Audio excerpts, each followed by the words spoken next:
Today, friends, is not only Erev Shabbat, it's a Friday. A lot of us wear white shirts or white clothing to get ready for Shabbat. It's a beautiful tradition. But today I'm also wearing a purple tie, and I usually don't wear a tie, but if I guess I have to wear a tie, it should be purple. But today is specifically purple because October, the month that we're in, is Domestic Violence Awareness Month. And one of the commitments that we make as a community is to always ground our Torah in the work our work in the world. And as part of UJA, that work includes the social services that involve providing services to survivors of domestic abuse and trying to end the scourge of domestic violence. It's important for us to acknowledge that there is no community that is immune from this disease of violence with intimate partners, which largely affects women. Even though women are not the only people who suffer from domestic violence, it is also clear that they are the predominant majority. And so there is a link that I've asked a colleague to post to the research that is done by the National Center on Domestic and Sexual Violence in the Jewish community that's organized by an incredible organization, Jewish Women International.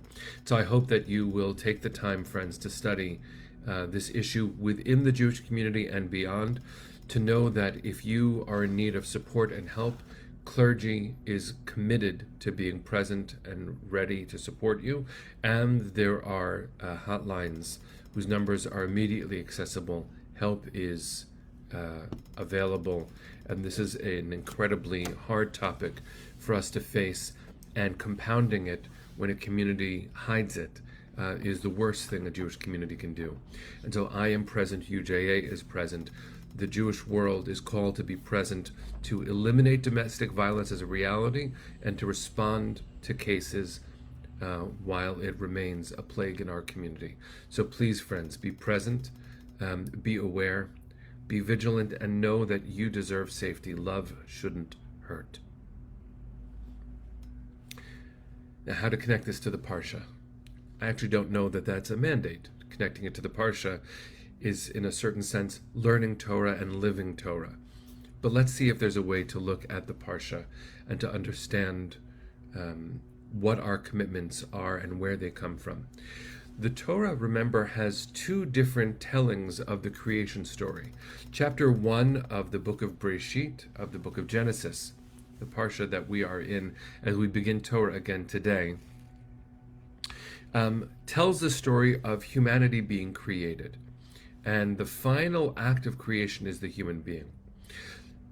The second telling of the story in chapter 2 of Breisheet starts with the creation of humanity and that human being placed in the garden. But you notice I haven't said the creation of man, because ultimately it's a mistake to see the first person created as having any gender.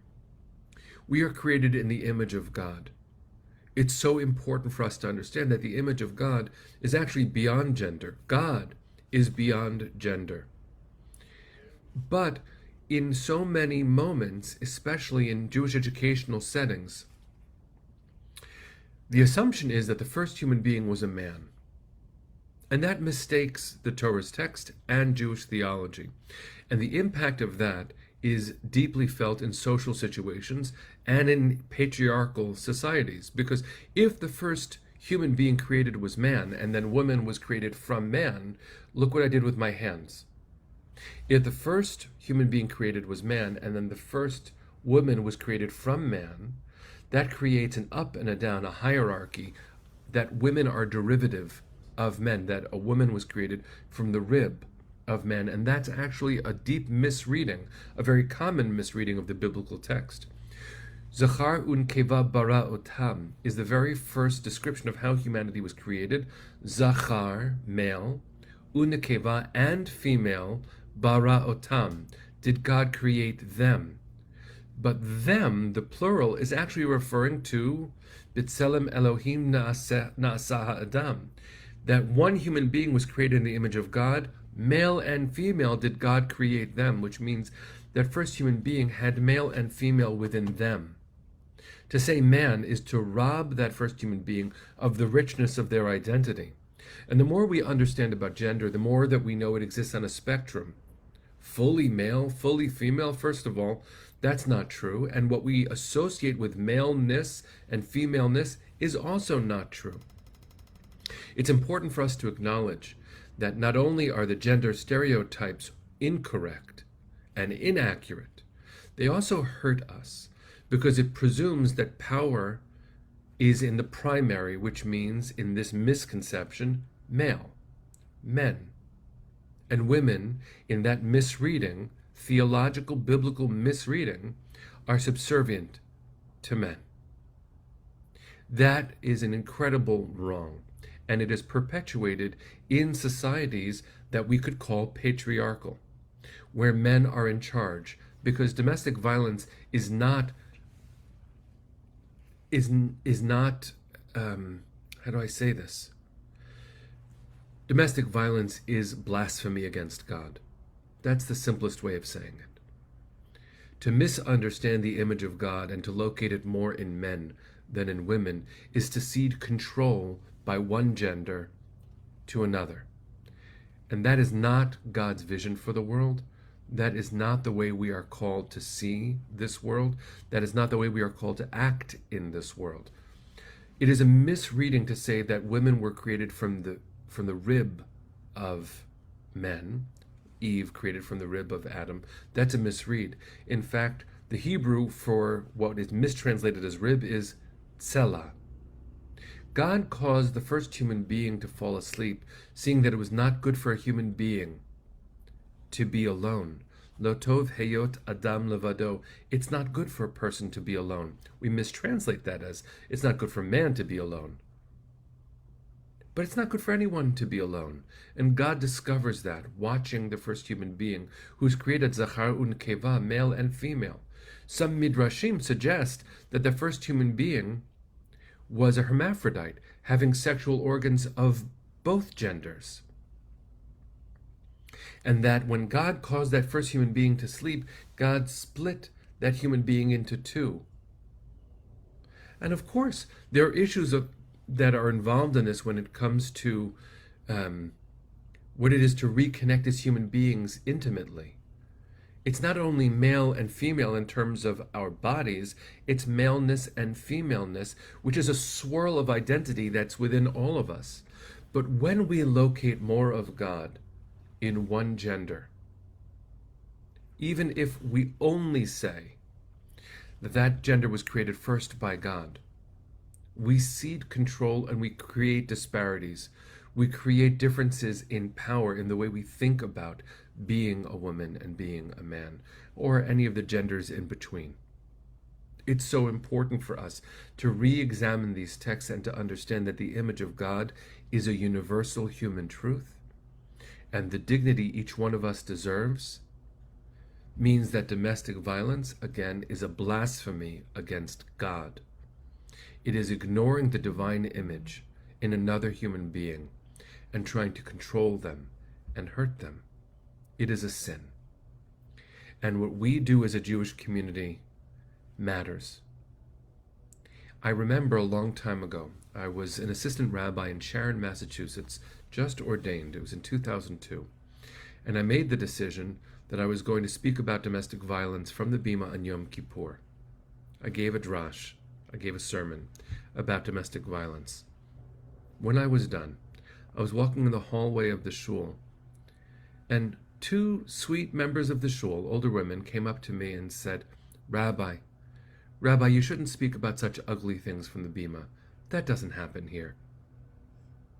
But what they didn't know is that just 3 weeks before, it happened in that shul, in my shul's community, and a woman who was sitting 2 rows in front of those two older members of the shul had shared with me that she had been hurt by her partner.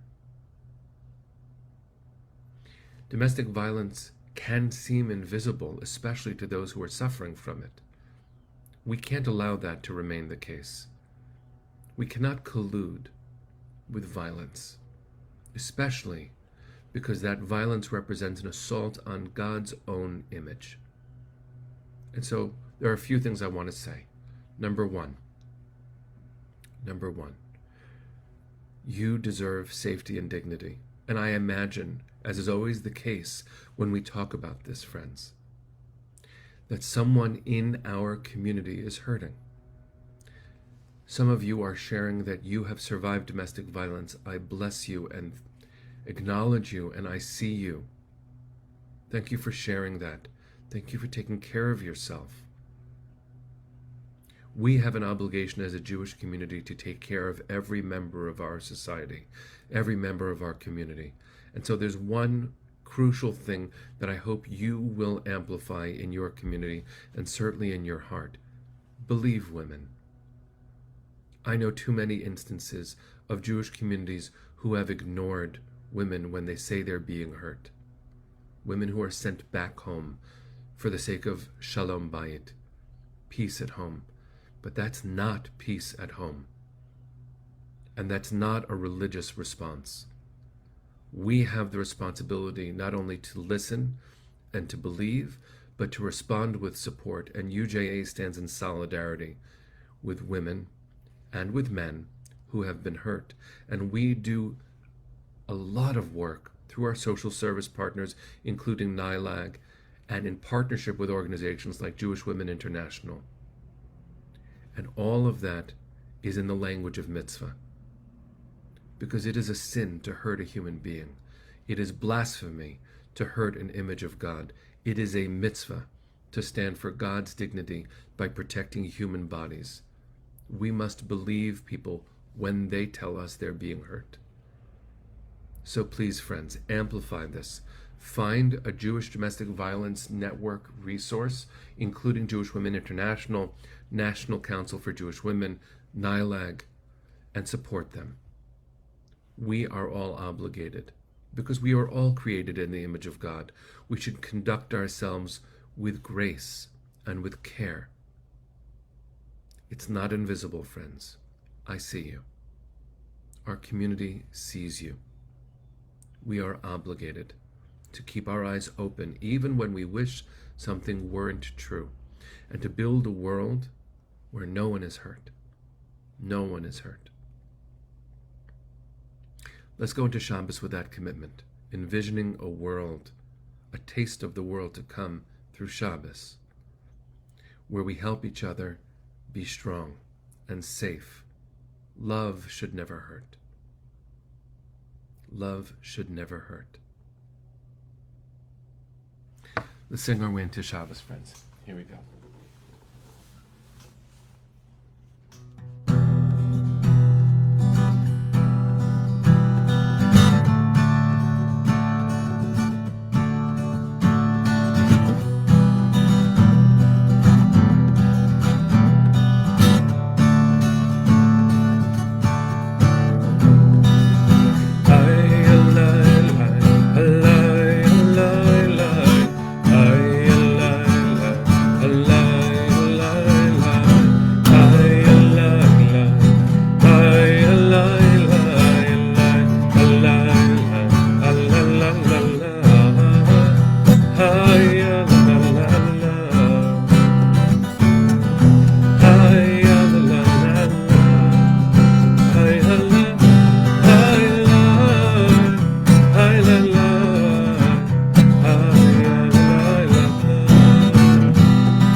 Shabbat shalom, friends. See you Monday.